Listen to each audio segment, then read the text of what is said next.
السلام عليكم ورحمة الله وبركاته. أعوذ بالله من الشيطان الرجيم. بسم الله الرحمن الرحيم. نحمده ونصلي على رسوله الكريم.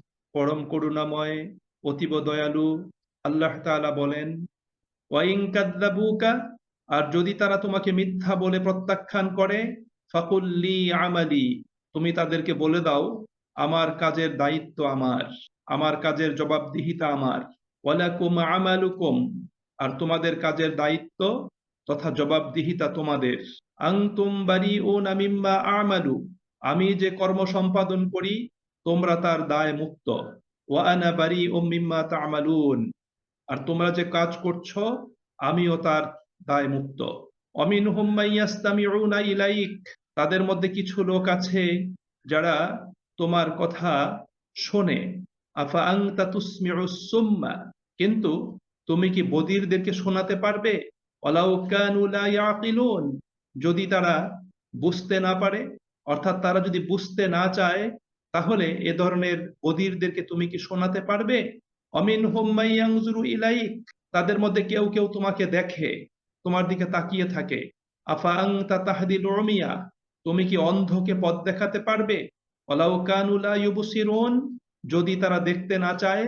ইন্নাল্লাহা লা ইয়াজলিমুন নাসা শাইআ, নিশ্চয়ই আল্লাহ তাআলা মানুষের প্রতি কোনো রকম জুলুম করেন না। ওয়ালাকিন্নান নাসা আনফুসাহুম ইয়াজলিমুন, বরং মানুষই নিজেরা নিজেদের প্রতি জুলুম অত্যাচার করে। আমানতু বিল্লাহ। বারাকাল্লাহু লানা ওয়া লাকুম ফিল কোরআনিল আযীম ওয়া নাফা'না ওয়া ইয়্যাকুম বিল আয়াতি ওয়াজ যিকরিল হাকীম। সম্মানিত ভাই এবং বোনেরা, আল্লাহ তাআলা বলছেন, ওয়াইন কাযযাবুকা ফাকুল লিআমালি ওয়া লাকুম আমালুকুম, হে নবী, তারা যদি তোমাকে মিথ্যা প্রতিপন্ন করে তুমি বলে দাও তোমাদের কর্মের ফলাফল পরিণতি তোমাদের এবং আমার কর্মের ফলাফল পরিণতি আমার। অর্থাৎ আমার কর্মের জন্য আমি আল্লাহ পাকের কাছে জবাবদিহি করব, তোমাদের কর্মের জন্য তোমাদেরকে জবাবদিহি করতে হবে। আনতুম বারিউনা মিম্মা আমালু ওয়া আনা বারিউম মিম্মা তা'মালুন, তোমরা যে সমস্ত কর্ম করছো সেই সমস্ত কর্ম থেকে আমি দায়মুক্ত এবং আমার কর্ম থেকেও তোমরা দায়মুক্ত। আল্লাহ রাব্বুল আলামিন এখানে কাফের মুশরিকদের সাথে বাদানুবাদ না করে তাদের নিকট থেকে দূরত্বে অবস্থান করার জন্য রাসূল করিম সাল্লাল্লাহু আলাইহি সাল্লাতু ওয়াসসালামের প্রতি আল্লাহ পাক উদাত্ত আহ্বান জানিয়েছেন। সম্মানিত ভাই এবং বন্ধুরা, এরপর আল্লাহ তাআলা বলছেন, অমিনহুম মাইয়াস্তামিউনা ইলাইক, তাদের মধ্য থেকে কিছু লোক আছে যারা তোমার কথা শোনে। আফা আনতা তুসমিউস সুম্মা ওয়ালাউ কানু লা ইয়াকিলুন, আল্লাহ তাআলা বলছেন, তারা যদি উপলব্ধি করতে না চায় তাহলে তুমি কি এই বধিরদেরকে শোনাতে পারবে? অর্থাৎ তারা শুধু চর্মের কান দিয়ে তোমার কথা শোনে, কিন্তু তাদের হৃদয়ের কানটা দিয়ে তারা তোমার কথা শুনে না, হৃদয় দিয়ে উপলব্ধি করে না। তাদের হৃদয়ের দরজায় তালা বন্ধ করে রেখেছে, যার কারণে এই হৃদয়ের দরজায় যারা তালা দিয়ে রেখেছে তুমি কখনোই তাদেরকে শোনাতে পারবে না। অমিনহুম মাইয়ানজুরু ইলাইক, তাদের মধ্য থেকে কিছু লোক আছে যারা তোমাকে দেখে, তোমার দিকে তাকিয়ে থাকে। আফা আনতা তাহদিল উমিয়া ওয়ালাউ কানু লা ইউবসিরুন, তারা যদি দেখতে না চায় তাহলে তুমি কি তাদের মতো অন্ধ লোকদেরকে পথ দেখাতে পারবে? আল্লাহ রাব্বুল আলামিন সেই বিষয়টি এখানে উপস্থাপন করেছেন। সম্মানিত ভাই এবং বন্ধুরা, আমাদের প্রত্যেককে মনে রাখতে হবে যে এক ধরনের শোনা সেটা তো পশুরাও শোনে, চতুষ্পদ জন্তুরাও শোনে। আরেক ধরনের শ্রবণ আছে যার মধ্যে নজর থাকে অর্থের দিকে, এবং তাতে এমন একটা প্রস্তুতি লক্ষ্য করা যায় যে যুক্তিসঙ্গত কথা হলে সেটাকে মেনে নেওয়া হবে, অর্থাৎ কথাটা যদি সঠিক হয় এটাকে আমি গ্রহণ করব। তাহলে এক ধরনের শোনা হলো এরকম যে কথাটা সঠিক হলে আমি অবশ্যই গ্রহণ করব। আরেক ধরনের শোনা হলো যেটা চতুষ্পদ জন্তুগুলো শুনে থাকে সেই ধরনের শোনা। এক ধরনের দেখা হলো চতুষ্পদ জন্তুগুলো যেভাবে দেখে, আরেকজনের দেখা হলো যে ঠিক আছে তুমি আমাকে যেটা দেখাচ্ছ এটা যদি সঠিক হয়, এটা যদি যুক্তিসঙ্গত হয়, তাহলে এটাকে আমি গ্রহণ করে নিব। এই জন্য যারা কোনো প্রকার বদ্ধমূল ধারণা বা অন্ধ বিদ্বেষে আক্রান্ত থাকে, যারা আগে থেকেই ফয়সালা করে বসে থাকে যে নিজের উত্তরাধিকার সূত্রে প্রাপ্ত আকীদা বিশ্বাস এবং দৃষ্টিভঙ্গি ধ্যান ধারণা পথপন্থার বিরুদ্ধে, নিজের প্রবৃত্তির আশা আকাঙ্ক্ষা এবং আগ্রহের বিরুদ্ধে যত যুক্তিসঙ্গত কথাই হোক না কেন, যত দলিল প্রমাণ নিয়েই আমাদের কাছে উপস্থাপন করা হোক না কেন, সেটাকে আমরা গ্রহণ করব না, তাহলে আপনি তাকে কখনো শোনাতে পারবেন না, আপনি তাকে কখনো দেখাতেও পারবেন না। আল্লাহ রাব্বুল আলামিন এই বিষয়গুলো কোরআনুল কারীমের বিভিন্ন জায়গাতে আল্লাহ পাক উপস্থাপন করেছেন। যেমন আল্লাহ তাআলা সূরা বাকারাতে উপস্থাপন করেছেন। সূরা বাকারার 171 নম্বর আয়াতে আল্লাহ রাব্বুল আলামিন কাফেরদের দৃষ্টান্ত দিয়েছেন।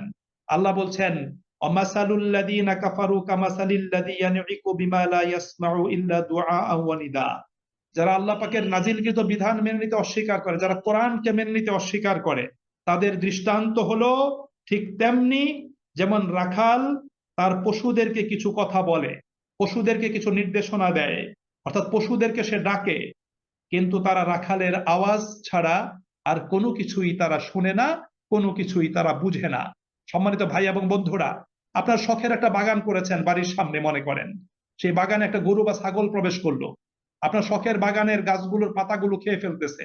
আপনি দূর থেকে দেখলেন, দূর থেকে চিৎকার করলেন গরুটাকে, বকরিটাকে, দেখবেন আপনার চিৎকার শুনে সে বকরি এবং গরুটা মাথা উঁচু করে আপনার দিকে তাকাবে, অর্থাৎ সেই গরুটা আপনাকে দেখেছে, আপনার আওয়াজ সে শুনতে পেয়েছে। বাট কি করবে? পরক্ষণে সে আবার মাথা নিচু করে সে গাছের পাতাগুলো খেতে থাকবে। সুতরাং কাফের মুশরিকদের সত্য প্রত্যাখ্যানকারীদের দৃষ্টান্ত এরকম।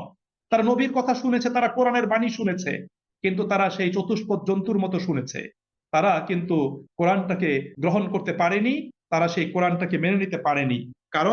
কারণটা আল্লাহ রাব্বুল আলামিন কোরআনুল কারীমের সূরা হজের 46 নম্বর আয়াতে আল্লাহ তাআলা বলেছেন, ফাইন্নাহা লা তা'মাল আবসার ওয়ালাকিন তা'মাল কুলুবুল্লাতী ফিস সুদূর। আল্লাহ রাব্বুল আলামিন বলেন, তাদের চোখ তো অন্ধ নয়, মূলত অন্ধ হলো তাদের বুকের মধ্যকার কল্প বা হৃদয়।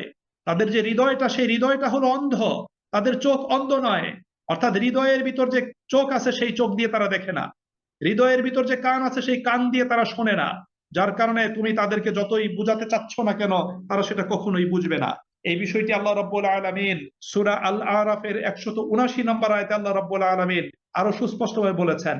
আল্লাহ বলছেন, লাহুম কুলুবুল লা ইয়াফকাহুনা বিহা, তাদের অন্তর আছে তবে তা দিয়ে তারা উপলব্ধি করে না। ওয়ালাহুম আয়ুনুল লা ইউবসিরুনা বিহা, তাদের চোখ আছে কিন্তু তা দিয়ে তারা দেখে না।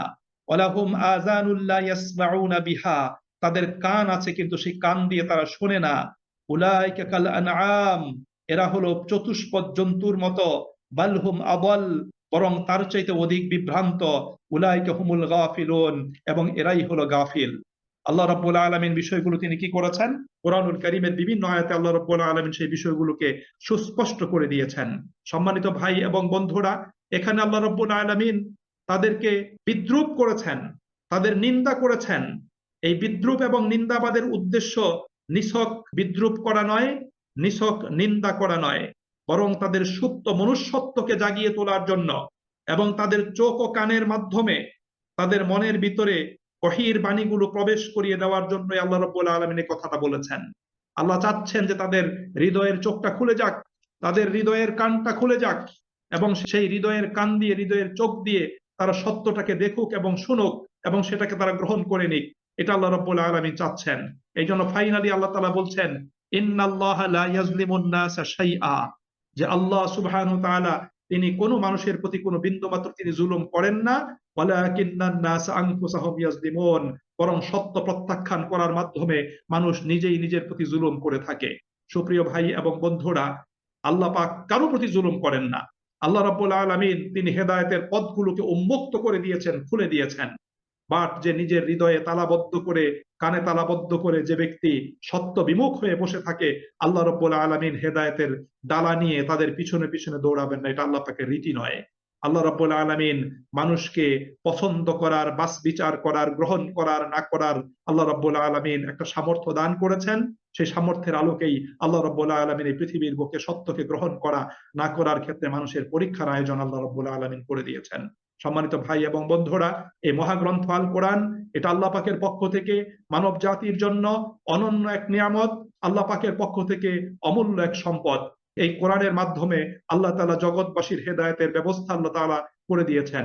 সুতরাং এই কোরআনের সাথে সংযুক্ত থাকা, এই কোরআনকে ধারণ করা, এই কোরআনের নকশাকৃত পথে আমাদের পথ চলা, এটা আমাদের জন্য অপরিহার্য কর্তব্য। সুপ্রিয় ভাই এবং বন্ধুরা, মনে রাখতে হবে যে কোরআন কিন্তু এসেছে জীবনকে আলোকিত করতে, জীবনকে পরিবর্তন করতে, জীবনকে সুন্দর করে সাজাতে। সমাজকে সংস্কার করতে, নষ্ট সমাজকে ভেঙে দিয়ে তার উপর একটা আলোকিত সমাজকে বিনির্মাণ করতে এই মহাগ্রন্থ আল কোরআন কিন্তু এসেছে। কোরআন এমন মানুষ তৈরি করেছে পৃথিবীর ইতিহাসে যারা সর্বশ্রেষ্ঠ মানুষ হিসেবে নিজেদেরকে পরিণত করেছে। এই জন্য আজকেও যদি আমরা কোরআনের ছায়াতলে আশ্রয় নেই, আমরা যদি আজকেও কোরআনের মশাল হাতে নিয়ে যদি আমরা পথ চলা শুরু করি, তাহলে সমাজে সভ্যতা আলোকিত না হয়ে পারবে না।